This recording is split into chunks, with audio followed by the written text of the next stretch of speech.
Et donc le choix vraiment d'aller à l'Aral, c'était que, bah, déjà, il y avait la possibilité, oui, d'être entraîneur adjoint dans un club et surtout que quand je suis arrivé à l'Aral pour la première fois, pour les premières discussions, j'ai vu le club.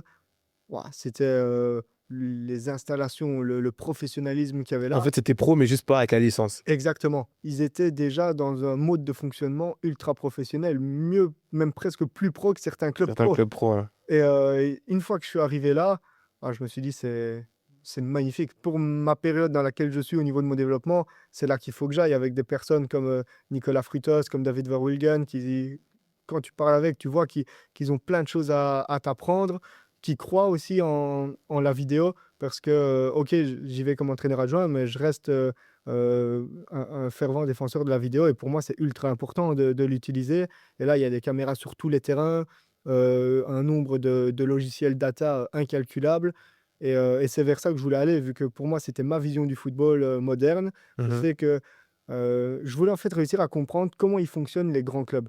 Parce que, il y a beaucoup de choses sur lesquelles, même quand tu es dans le milieu, tu es un peu informé, mais tu sais même pas comment ça fonctionne exactement un staff de clubs européens ou en première ligue, comment est-ce qu'il fonctionne.